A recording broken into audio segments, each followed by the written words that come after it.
스테반이 전한 메시지는 구약 역사 개관이었습니다. 그동안 우리는 신약만 공부를 했는데 구약 본문이 나와서 얼마나 좋은지 모르겠습니다. 구약에 나타난 놀라운 하나님의 말씀을 오늘 듣도록 하겠습니다. 2절부터 4절까지 먼저 같이 읽겠습니다. 시작.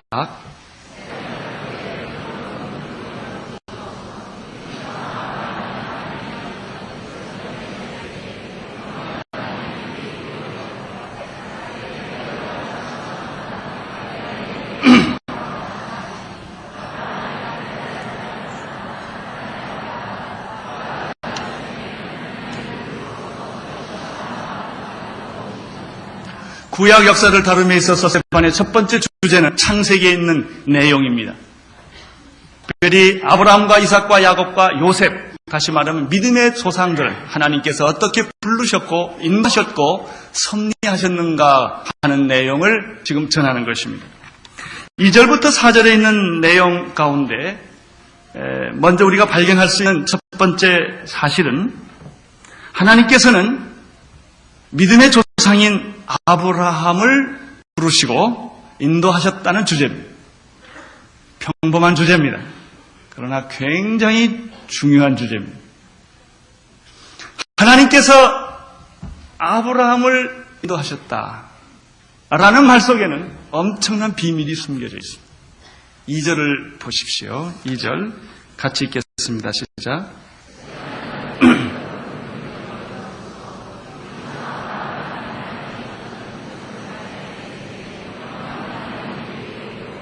예, 우리 조상 아브라함이 믿음이 없었을 때, 보통 사람이었을 때, 하나님과 아무 상관이 없는 사람일 때 그는 메소포타미아에 있었다는 것입니다. 그 메소포타미아는 갈대아 땅이라고 부르는 것입니다. 거기에 그는 보통 사람으로 살고 있었습니다. 그런데 하나님이 그에게 찾아오신 것입니다. 여기서 중요한 주제는 하나님이 찾아오셨다는 것입니다. 아브라함이 하나님 찾은 것이 아닙니다. 하나님이 아브라함을 찾아오신 것입니다.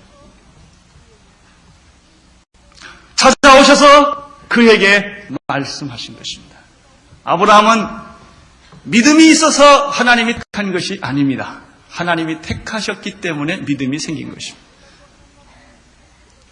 우리가 위대하고 잘나서 하나님 앞에 선택받을 만한 가치가 있어서 우리가 부름받은 것이 아닙니다.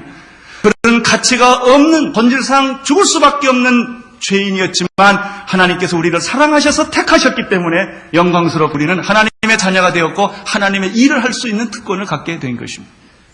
여기 초점은 하나님이 하셨다는 것입니다. 내가 한 것이 아니라 하나님이 하셨다는 것입니다. 3절을 보십시오. 시작.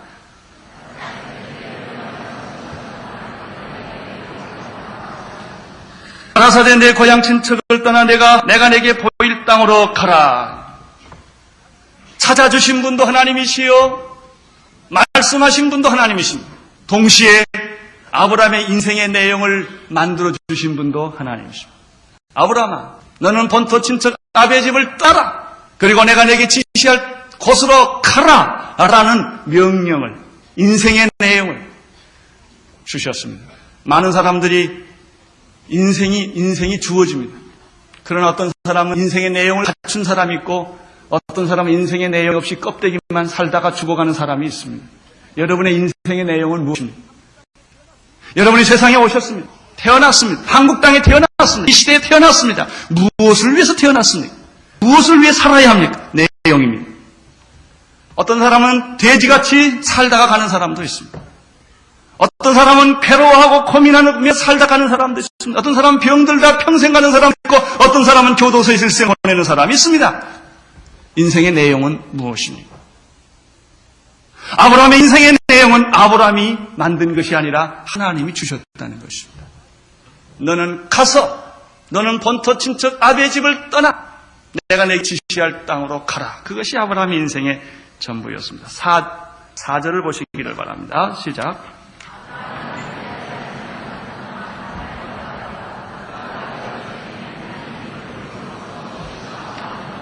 4절에 보면은 아브라함을 지금 너희들이 살고 있는 이 약속의 땅으로 옮겨주신 분도 아브라함이 아니라 하나님이셨다.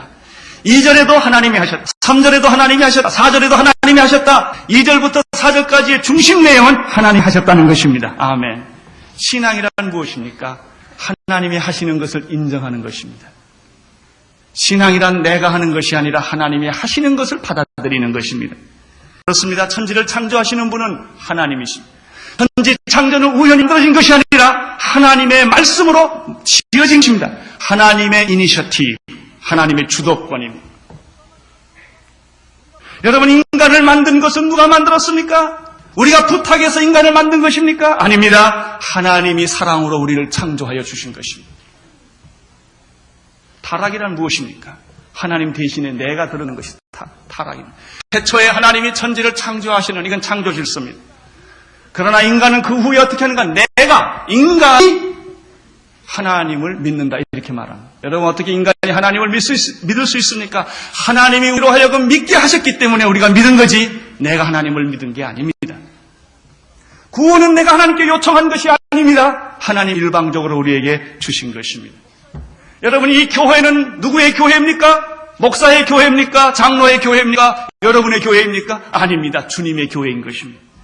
교회를 누가 세워줬습니까? 사람들이 와서 세웠지만 하나님이 하신 것입니다. 봉사와 구제는 누가 합니까? 인간들이 자기 포켓에서 내서 봉사와 구제를 하지만 그런 휴머니즘이 아닙니다.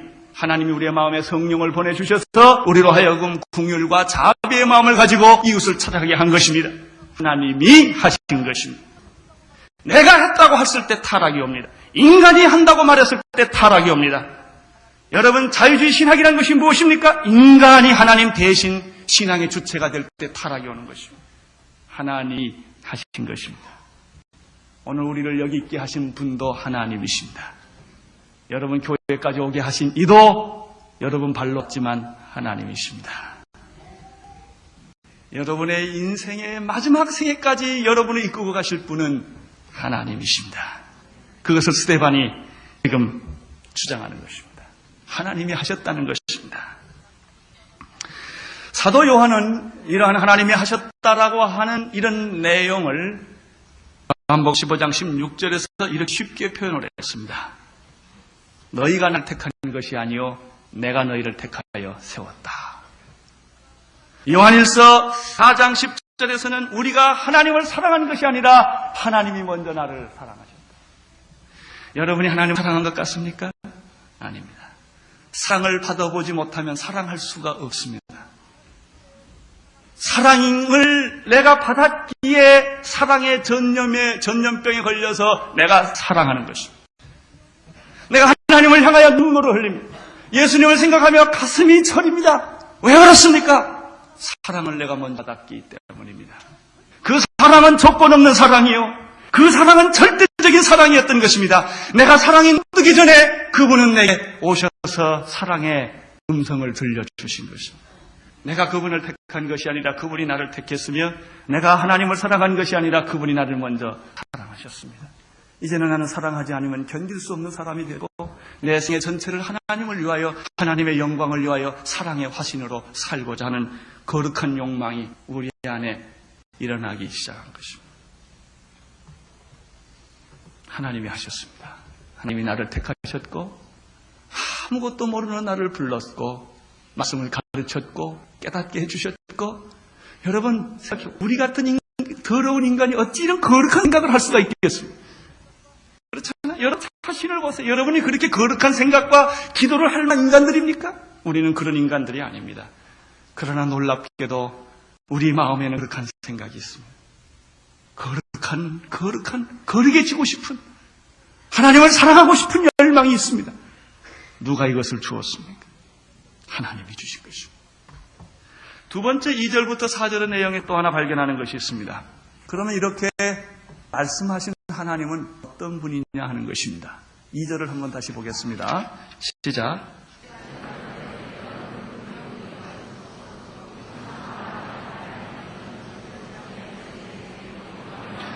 우리 하나님은 어떤 하나님이십니까? 영광의 하나님이십니다. 영광의 하나님이십니다. 영광의 빛이 영원토록 비추시는 그분이십니다. 하나님은 관념이 아닙니다. 하나님은 개념이 아닙니다. 하나님은 돌부처가 아닙니다. 하나님은 단순한 이데올로기나 지식이 아닙니다. 그분은 하나님이십니다. 영광의 하나님이십니다. 이 영광의 하나님을 스데반이 보았습니다. 사람들이 이를 갈며 스데반을 죽이려고 할 때 스데반은 하늘을 우러러 주목하여 보았습니다. 55절에서 하늘을 우러러 주목하여 볼 때 그는 하늘문이 열리면서 하늘에서 영광의 광채가 비치는 것을 보았습니다. 55절에 그는 이렇게 말을 했습니다. 내가 하늘을 주목하여 우러러 보니 거기에는 하나님의 영광이 있었다고 말했습니다. 그분은 하나님을 보았습니다. 하나님의 영광을 본 사람은 어떤 오해와 모함과 악조건 속에서도 천사의 얼굴을 할 수가 있습니다. 하나님의 영광을 보니 그 영광 속에 또 무엇이 하나 보인 것입니다. 예수 그리스도십니다. 그 예수 그리스도가 하나님 우편에 서 계신 것을 그는 목격을 했습니다. 여러분, 지금 영광의 하나님이 계십니다. 예수 그리스도께서 죽으신 것이 아니라 승천해서 살아버리신 것이 아니라 그분은 하나님 우편에서 지금 우리를 보고 계시는 그 예수님을 보았을 때 스데반은 두려움이 없어졌던 것입니다. 염려가 없어졌던 것입니다. 불안이 없어졌던 것입니다. 오늘 돌에 맞아 죽는다 할지라도 그는 천사의 얼굴을 가질 수가 있었습니다. 여러분들은 하나님을 믿으십니다. 그러나 난 영광의 하나님을 믿으시는가를 묻고 싶습니다. 여러분은 영광의 하나님을 만나신 일이 있으십니까? 그분의 음성을 들어본 일이 있습니까? 그 영광의 하나님 그 깊은 곳에 우리 예수님이 보이십니까? 예수님이 하나님 우편 보좌에 서서 우리를 위해 기도하시고 지금 금방이라도 뛰어날 것 같은 그런 포즈를 취하시면서 우리에게 임하시는 예수 그리스도를 보고 계십니까?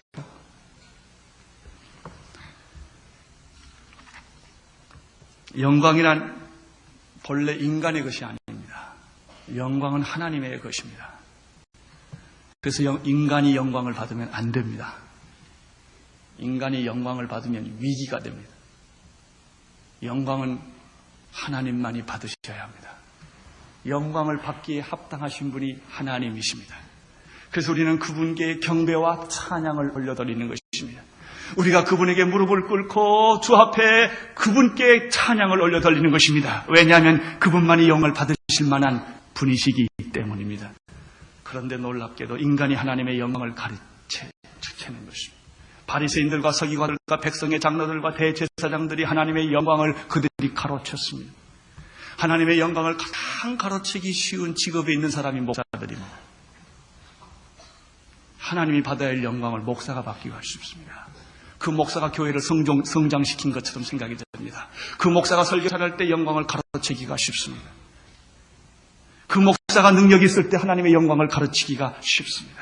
교회에서 전문적으로 일하는 사람들이 하나님의 영광을 도둑질하기가 쉽습니다. 여러분, 인간이 영광을 받으면 불행해집니다.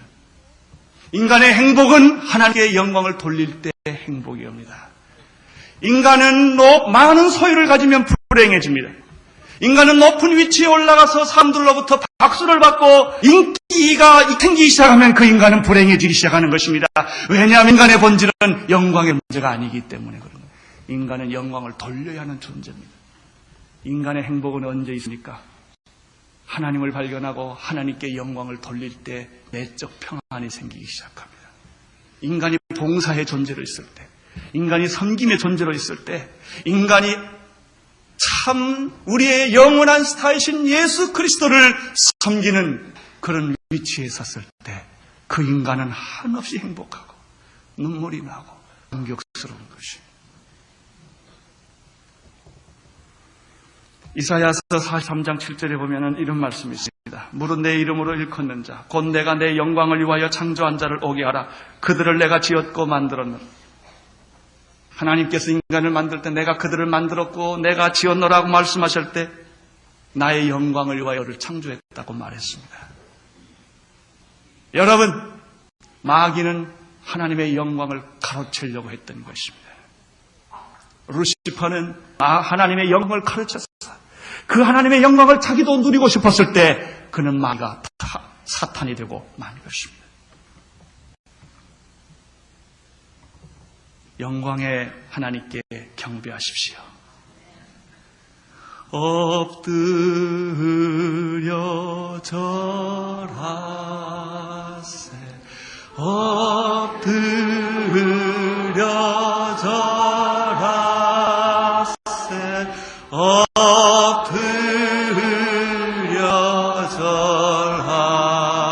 새 구세 주나네.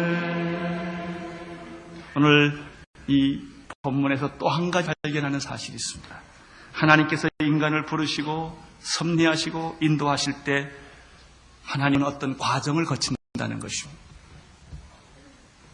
하나님은 결론으로 빨리 오게 하지 않습니다. 도매금으로 오게 하지 않습니다. 반드시 어떤 과정을 거치게 하십니다. 믿음의 성장은 갑자기 생기지 않습니다. 어떤 과정을 거치는 것입니다. 과정을 거치면서 그 믿음을 성숙시키시는 것입니다.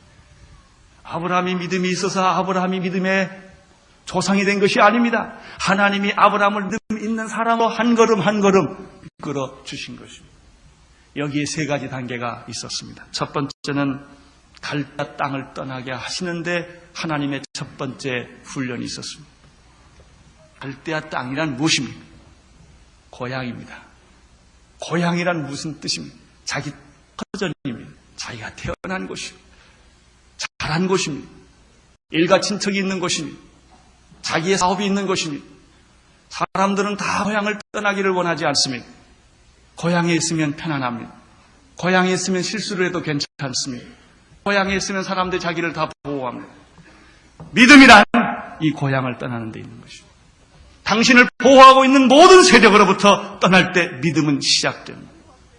당신이 보호하고 있는 모든 세력에서 안주할 때 믿음은 죽어버립니다. 믿음은 어디서 생깁니까? 고향을 떠날 때 생깁니다. 그래서 피난 나온 사람들은 결사적으로 예수를 믿습니다. 하나님밖에는 의지할 데가 없기 때문에 그렇습니다. 제가 목사가 된 이유 중에 하나가 이런 데 있습니다. 저희 아버님이 돌아가셨는데 그 아버님이 돌아가시 전까지 우리 자식들에게 그다지 생각하는 거는 통일되면 이북 가서 교회 세워라 이거예요. 저희 아버님은 그렇게 이북을 생각을 하시죠. 자나깨나 눈물을 흘리며 생각하는 게 저희 아버님의 일이었습니다. 저희 형님이 목사입니다. 제가 목사, 저희 누님이 목사 부인입니다. 제 여동생 하나가 아직 목사 부인이 못 됐습니다. 둘째 동생이 선교사 부인입니다. 막내 동생이 하영인 선교사입니다. 온 가정이 다 일에 나섰습니다. 고향이란 이렇게 좋은 것입니다. 그런데 하나님은 고향을 떠나라는 것입니다. 그것이 믿음의 시작입니다. 하나님은 세상적인 조건과 환경을 끊기를 원하십니다. 땅을 끊어야 하나님과 연관됩니다. 세상에 관심을 끊어야 하나님께 관심을 갖게 됩니다. 두 번째입니다. 하나님은 아브라함을 직통으로 적과 끓이우는 가나안 땅으로 데려가지 않습니다. 하란에 머물게 하십니다. 2절을 다시 보겠습니다. 시작. 우리 조상 아브라함이 어디에 있기 전에? 하란에 있기 전에. 아브라함 하란에 있었어요. 메소포타미아 갈대아 우르를 떠나서 적과 끓이우는 땅으로 바로 간 것이 아니라 약속의 땅으로 바로 간 것이 아니라 하란에 참 머물러 있었습니다. 언제까지 머물러 있는지 아십니까? 저기 보면은 4절에 보면 그 아비가 죽음에 아버지 데라가 죽을 때까지 하란에 있었습니다. 하란은 하나님의 약속한 땅이 아닙니다. 그러나 약속한 땅은 아닌데 거기서 살아야 합니다. 그것이 믿음의 훈련입니다. 우리는 목표에 가는 과정에 있는 것입니다. 그 과정에 그냥 있어야 하는 것입니다. 내가 있을 것이 아닙니다. 아무 일도 하지 않고 그냥 있는 겁니다. 이게 믿음이에요. 믿음은 꼭 어떤 위대한 일을 하는 것이 아니에요. 순종이 믿음입니다. 하나님이 있으라고 그러면 있고 가라고 하면 가는 거예요. 내가 뭘 만들어내는 것이 믿음이 아닙니다. 아브라함이 하란에서 뭘 했을까요? 나도 잘 모르겠어요. 그냥 아버지하고 살았어요. 육신의 아버지가 죽기까지 그냥 아버지를 효도하고 있었던 거예요. 그러나 결코 거기가 목표가 아니었습니다. 하나님은 가끔 목표가 아닌데 우리를 두십니다. 시간 낭비하게 하십니다. 쓸데없는 일을 하게 하십니다. 그냥 있는 것입니다. 내가 움직이지를 못합니다. 하나님의 아직 사인이 없기 때문에 그렇습니다. 믿음에는 이런 과정이 필요합니다. 불필요한 사람과 살아야 합니다. 불필요한 장소에 있어야 합니다. 시시한 일에 내가 시간을 낭비하고도 보내야 합니다. 그러나 어쩔 수 없습니다. 그냥 있어야 하는 것입니다. 하나님의 영원한 목적을 이루기 위한 하나님의 방법인 것입니다.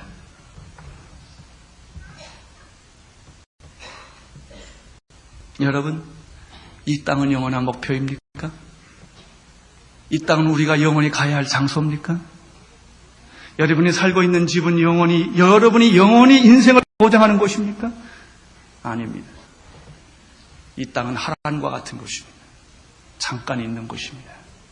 우리의 영원한 관심은 새하늘과 새 땅에 있습니다. 우리의 영원한 관심은 이 땅이 아니라 그곳입니다. 그런데 우리가 잠깐 여기 있는 것입니다. 이것이 믿음의 과정인 것입니다. 세 번째는 약속의 땅입니다. 하나님의 목표는 약속의 땅에 있습니다. 하나님은 결코 어떤 과정에서 우리를 꺼내지를 않습니다. 하나님은 결코 우리를 하란에서 인생을 끝나게 하지 않습니다. 하란에 있는 이유는 약속의 땅을 가기 위한 정거장에 불과한 것입니다. 하나님의 관심은 여러분을 새하늘과 새 땅으로 인도하는 데 있고, 거룩한 하나님의 백성을 만드는 데 있고, 여러분으로 하여금 하나님의 뜻을 이루고 뜻이 하늘에서 이루어진 것처럼 땅에서 이루어지는데 하나님의 목표가 있습니다. 이것이 바로 여러분을 향한 하나님의 계획입니다. 왜 하나님은 여러분 지금 고난 속에 두실까요? 염 속에 두실까요? 갈등 속에 여러분을 두실까요? 그것이 목표가 아닙니다. 이제 여러분은 정말 하나님이 원하는 약속의 땅으로 가셔야 합니다. 5절을 읽겠습니다. 5절 시작.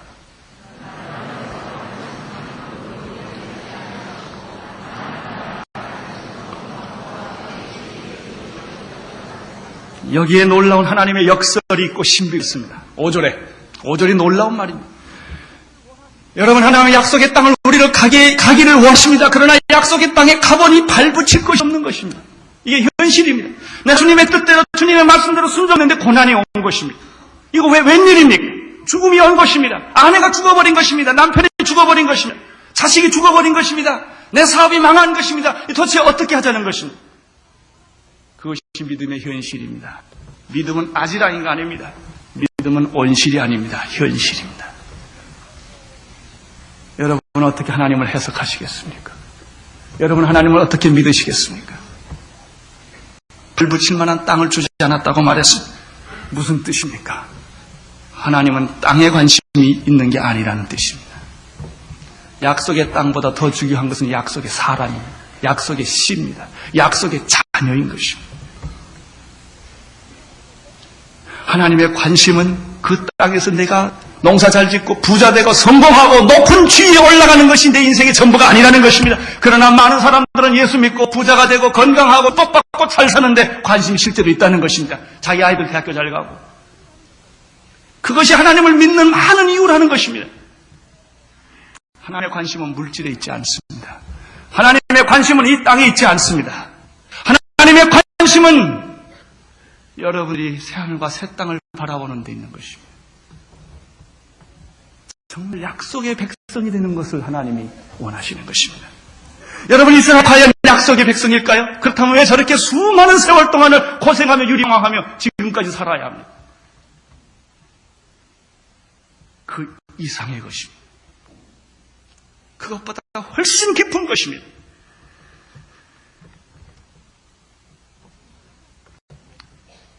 발붙일 만한 유업도 주지 아니하시고 다만 잘 들으십시오. 이 땅을 아직 자식도 없는 저와 저의 씨에게 주셨다. 아브라함의 부인은 아기 못 낳는 여자입니다. 근데 아기 못 낳는 여자에게 자손의 축복을 주겠다고 말해서 농 나가는 거니까 뭡니까? 아브라함, 여기 보십시오. 아브라함에게는 발붙일 만한 유업도 주지 아니하시고 다만 이 땅을 자식도 없는 저와 저의 씨의 소유로 주시겠다고 약속했다는 것입니다. 이것이 믿음입니다.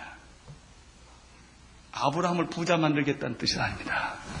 아브라함의 씨를 축복하겠다는 것입니다. 어쩌면 그것 때문에 우리는 고생해야 되는지 모릅니다. 예수님이 십자가 못 박혀 돌아가셨기 때문에 온 인류가 구원받았던 것처럼 하나님이 여러분을 제물로 쓸지도 모르는 것입니다. 여러분을 제물로 써서 이민족이 잘 될 수가 있다면, 여러분이 제물이 돼서 통일이 될 수가 있다면, 여러분이 제물이 돼서 우리의 후손들이 복받을 수만 있다면 왜 우리가 제물 되기를 거절하겠습니까? 내가 죽어서 내 자식이 낳을 수만 있다면 왜 내가 안 죽겠습니까?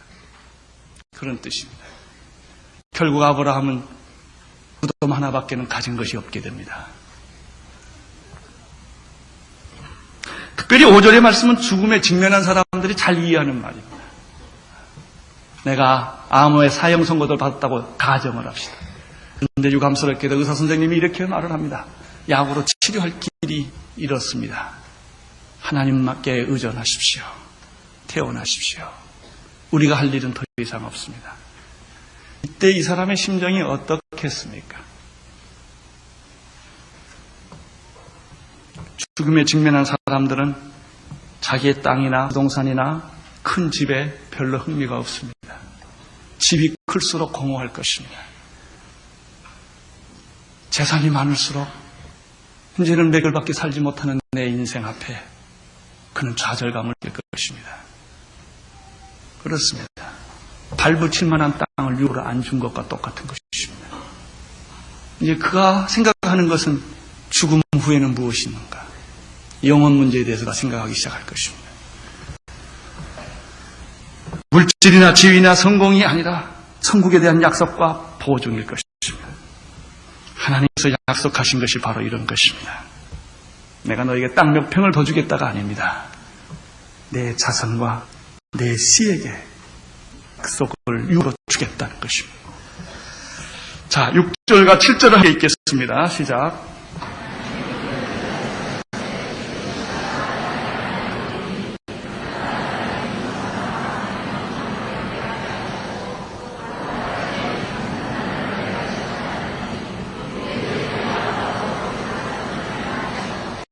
네, 이 모든 일들은 역사적으로 성취된 일입니다. 여기서 우리가 중요한 것, 6절, 7절에서 중요한 것은, 그러면 이 약속의 자녀, 우리의 씨, 이 약속의 자녀인데, 이 약속의 자녀는 고난과 역경을 통과하는 것입니다. 그냥 안 됩니다. 축복은 그냥 안 옵니다. 대가를 치르는 것입니다. 사람이 성하는 것은 그냥 두면 성숙하지 않습니다. 이 육체는 성숙합니다. 밥만 먹이면, 병만 없으면 쑥 10cm, 15cm씩 자랍니다. 그러나 우리의 영은, 독사람은 그렇지는 않습니다. 밥 먹인다고 하지 않습니다. 고난 겪어야 합니다. 역경을 겪어야 인간이 되는 것입니다. 여기 보면은 그 씨가 다른 땅에 나그네 될 것이라고 말했습니다. 종살이로 400년을 지낼 것이라고 말했습니다. 이런 과정을 거쳐서 고난과 역경과 이런 말 못하는 그런 고통을 겪어서 하나님의 자녀로 살아난다는 것입니다. 그것이 이스라엘 백성들입니다. 8절을 보십시오. 시작.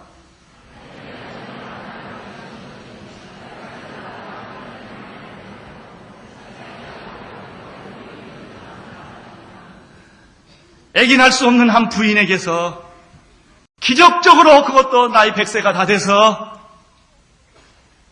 임신이 되었습니다. 이것이 하나님이 하시는 일입니다. 임신이 됩니다. 기적이 일어납니다. 하나님은 불가능이 없습니다. 그런데 인간에는 불가능이 있습니다. 사람은 그래서 하나님을 제한합니다. 내가 불가능하니까 하나님도 못 할 거라고 생각합니다. 내가 안 되니까 하나님도 안 될 것이라고 생각합니다. 하나님을 신뢰하지 않는 것입니다. 이것이 불신앙입니다. 나는 못해도 하나님은 하십니다. 자연과학은 못해도 하나님은 하십니다. 인간의 이성은 못해도 하나님은 하십니다. 전인류가 못해도 하나님은 하십니다. 하나님은 기적을 일으킬 수 있습니다. 불가능을 가능케 합니다. 없는 것을 있게 합니다. 길을 뚫습니다. 이분이 하나님이십니다. 여러분이 하나님을 믿으십니까? 이분이 여러분의 하나님이십니까? 여러분 가슴을 넓히십시오. 불가능에 도전하십시오. 막힌 담을 여십시오. 그 그분이 하나님이십니다. 우리 교회는 변할 수가 있고 한국은 변할 수가 있습니다. 만약 우리가 이 선택은 우리가 하는 것입니다. 오늘 교회가 사도행전적 교회가 될 수 있는 것도 우리의 교회 선택입니다. 믿음으로 하나님을 믿으면 그게 되는 것입니다. 그 믿음이 없으면 아무리 기회가 주어져도 안 되는 것입니다. 한국은 거듭날 수 있는 그런 축복을 받을 수 있는 나라입니다. 교회들이 기도를 하면 그렇게 될 것입니다. 그러나 교회가 믿음이 없으면 결코 이데올로기 이상 되지 않을 것입니다. 할례를 주었습니다. 이삭이 태어났습니다. 야곱이 태어났습니다. 야곱의 12지파가 태어났다고 말했습니다. 내 조상 12이 생겼다고 말했습니다. 애기 날 수 없는 한 여자에게서 12조상이 나온 것입니다. 할렐루야. 믿음으로 적용하시기를 바랍니다. 여러분의 삶에 적용하십시오. 이런 일은 일어납니다. 안 됩니까? 안 돼도 됩니다. 나는 우리 교회 기적이 일어날 것을 확신합니다. 왜냐하면 기적이 일어날 때까지 할 거니까. 안진병이가 일어날 것입니다. 병이 날 것입니다. 이 교회가 기적을 이룰 것입니다. 이렇게 세울 것입니다. 우리는 그런 하나님을 가지고 있습니다. 천상하지에 네 하나님 같은 하나님이 없다. 나는 세상 사람들이 이렇게 말하기를 바랍니다. 홍해를 가르신 하나님, 여리고성을 무너뜨린 하나님, 요단강을 마르게 하신 그 하나님이 우리 하나님이십니다.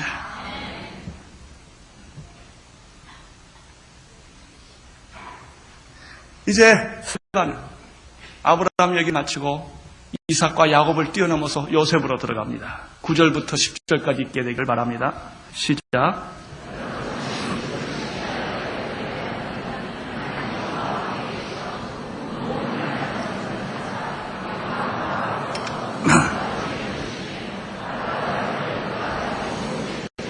아브라함의 생애처럼 하나님은 요셉의 생애에 간섭하기 시작을 했어요. 요셉은 어떤 사람입니까? 하나님을 경외하는 신실한 사람입니다. 요셉을 말하라면 거짓말 못하는 사람입니다. 아무리 위기가 와도 당하고 말지 거짓말을 안 합니다. 그는 술수를 쓰지 않습니다. 그게 요셉입니다. 대부분의 지혜로운 사람들은 상황이 오면 자꾸 술수를 씁니다. 여러분 그렇지 않습니다. 요셉의 생애를 세 가지로 볼 수 있습니다. 이 9절 10절에서 보면 첫째, 그는 극적인 생애를 살았던 것을 알 수가 있습니다. 여러 조상이 요셉을 시기하여 어디에 팔았죠? 애굽으로 팔았어요. 애굽으로 파는 얘기를 들어보면 먼저 깊은 우물가에 던져져. 요셉은 땅 끝까지 내려가 본 사람이에요. 요셉은 배신을 당해본 사람이에요. 배신의 벽을 넘어서. 배신이라는 게 얼마나 가슴을 아립니까? 그것도 피를 나눈 형제끼리 배신할 때, 형이 배신할 때, 동생이 배신할 때, 그 배신은 갑절이나 고통스러운 것입니다. 요셉은 피를 나눈 형제부터 배신을 당했습니다. 그는 아무도 알 수 없는 외국의 종으로 팔려갔습니다. 그의 인생은 하나의 드라마였습니다. 그의 인생은 형용할 수 없는 고통의 연속이었습니다. 그는 그 집에서 충성을 했습니다. 그래서 또 인정을 받았습니다. 그러나 마귀는 또 옆구리를 찔렀습니다. 나쁜 여자가 나타난 것입니다. 아주 나쁜 여자가 나타났습니다. 그래서 그 나쁜 여자가 요셉을 감옥에다 집어넣습니다. 감옥에 또 들어갔습니다. 그는 감옥에 최선을 다했습니다. 감옥에 또 동료한테 또 어려움을 겪었습니다. 그게 요셉입니다. 파란만장한 드라마 같은 인생을 산 사람이 요셉입니다. 하나님이 저와 함께 계셔 그 모든 환난에서 건져내시고 애굽왕 바로 앞에서 은혜와 지혜를 주심에 바로가 저를 애굽과 온 집에 뭐로 삼으셨어요? 칠이죠. 이러한 요셉은 한 나라의 총리 대신이 됐습니다. 우물가 깊은 곳에서부터 이방 나라의 종살이로 끌려갔던 그가 감옥에서 인생을 보냈던 그에게 하나님은 나이 30에 총리 대신이 되는 그런 축복을 주셨습니다. 기막힌 한 인생의 고난과 역경 속에서 뽑아낸 하나님의 섭리. 고난이 깊을수록 하나님의 섭리가 깊은 법입니다.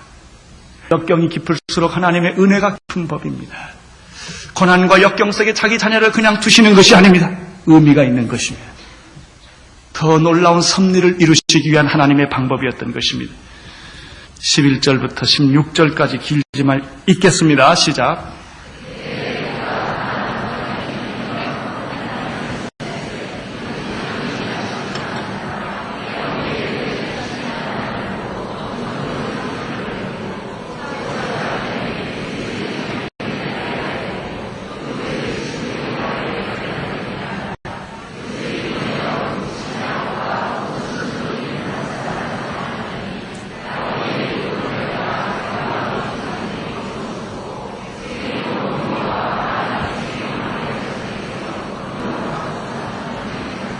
두 번째 요셉의 생애를 통해서 배우는 말씀은 무엇입니까?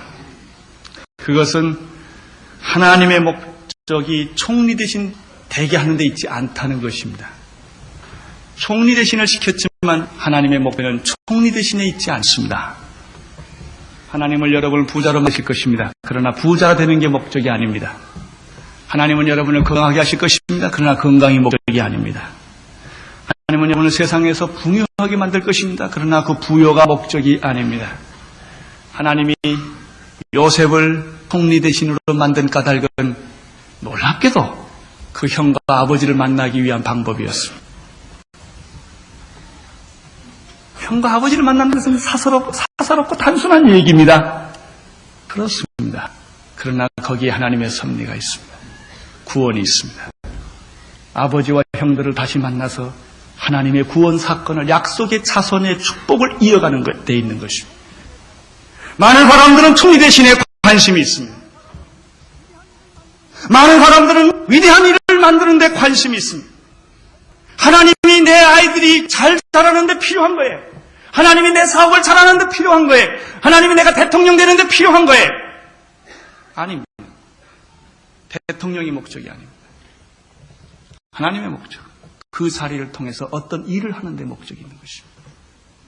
당신에게 돈을 준 것은 그것을 통해서 어떤 일을 하는 데 목적이 있는 것이고, 하나님이 당신에게 이 자리를 준 것은 그 자리를 통해서 어떤 일을, 하나님의 일을 하게 하는 데 목적이 있는 것입니다.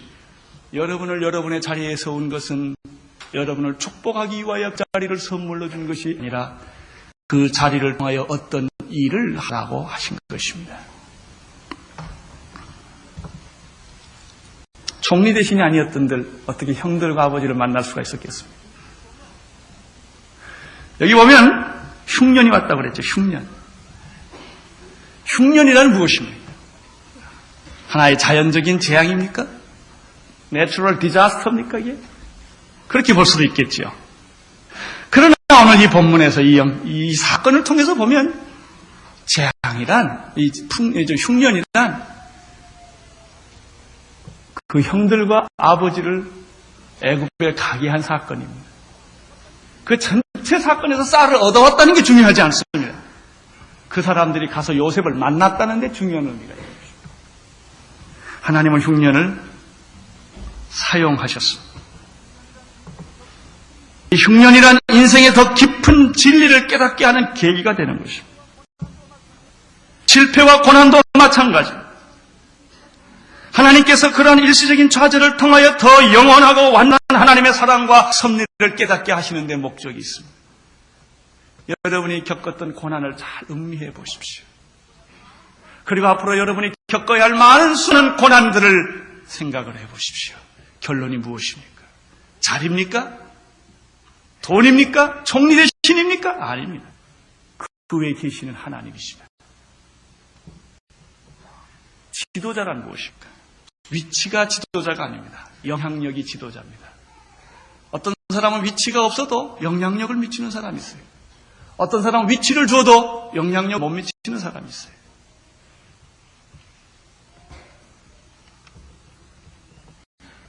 결국 흉년 때문에 양식이 없어서 형들이 애굽을 가게 되었고, 결국은 자기들을 팔았던 요셉을 만나게 되고, 요셉을 만난 그것이 바로 또 아버지를 만나게 된 계기가 되는 것입니다. 인생은 하나의 숨바꼭질, 누가 말한 대로 요지경입니다. 그러나 그 요지경 속에는 하나님의 섭리가 숨어 있는 것입니다. 고린도후서 4장 7절에서 9절의 말씀이 생각이 납니다. 우리가 이 보배를 질그릇에 가졌으니 이는 능력이 심히 큰 것이 하나님께 있고 우리에게 있지 아니함을 알게 하려 하니라. 우리가 사방으로 우겨싸움을 당하여도 쌓이지 아니하며 답답한 일을 당하여도 버림되지 아니하며 거꾸로 뜨림을 당하여도 망하지 아니한다. 아멘. 그렇습니다. 약속의 자녀들은 결코 망하지 않습니다. 시련은 바꿀 수 있습니다. 망하지 않습니다. 약속의 자녀들은 거꾸로 뜨림을 당하지 않습니다. 버림받지 않습니다. 어떤 경우에도 낙심할 수 없습니다.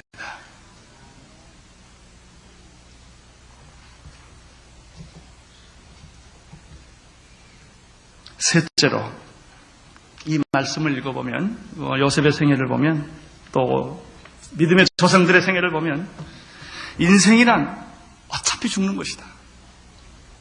그렇지만 죽음으로 끝나지 않는 게 인생이다 하는 것입니다. 야곱의 경우를 보십시오. 그의 생애는 생에서 마치게 됩니다.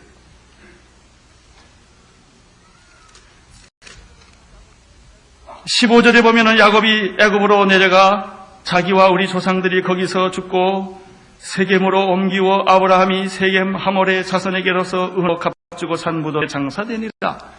그게 결론이 여러분의 것도 똑같습니다. 한 줌의 흙으로 돌아간다는 얘기입니다. 아무리 고난과 역경에 파란만장한 드라마 같은 인생을 살았어도 결국은 한 줌의 흙으로 돌아가는 것이고, 아무리 화려하고 부유하고 성공적인 삶을 살았고 인구에 해자하는 삶을 살았다 할지라도 결국 그는 한 줌의 흙으로 돌아가는 것입니다. 복장을 치루어서 며칠 동안 온 국민이 떠들게 장례식을 해도 한 줌의 흙이요. 아무도 장실 치를 수 없어서 친구가 두 사람이 한 시체를 파묻어줘도 한 줌의 흙입니다. 별 차이가 없어요. 다 장례식 그렇게 해보는 건 다 인간의 자기 위로에 불과한 겁니다. 아무것도 아닙니다.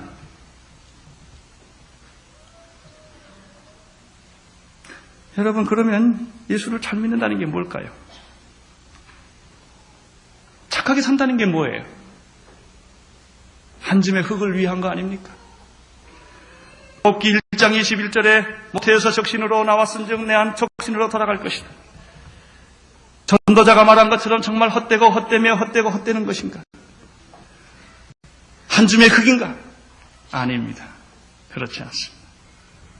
한 줌의 흙이지만 결코 흙이 아닙니다.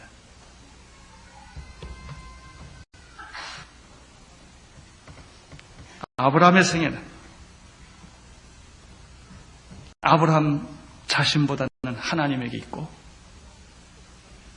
아브라함의 축복보다는 아브라함 후손의 축복이 있습니다. 약속의 자녀 씨에 있는 것입니다. 아브라함의 후손에서 메시아가 나옵니다. 다윗의 왕가에서 메시아가 나옵니다.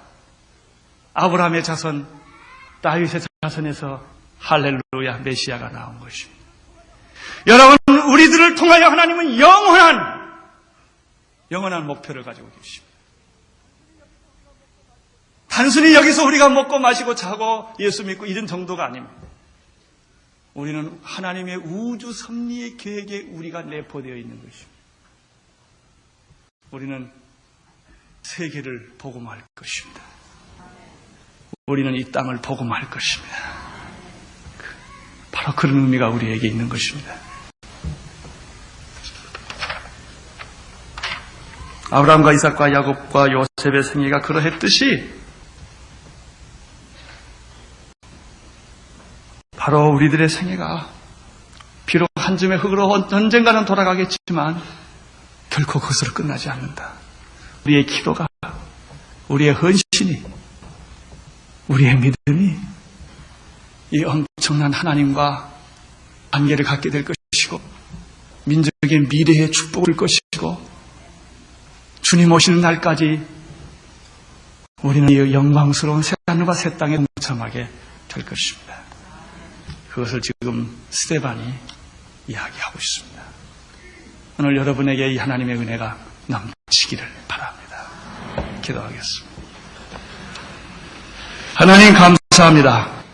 아브라함과 이삭과 야곱과 요셉의 생을 통하여 하나님이 하셨던 엄청난 구원 섭리와 역사 섭리를 인하여 감사를 드립니다. 주여, 우리들로 하여금 이 하나님의 영광을 보게 하여 주시옵소서. 예수님 이름으로 기도드리옵나이다.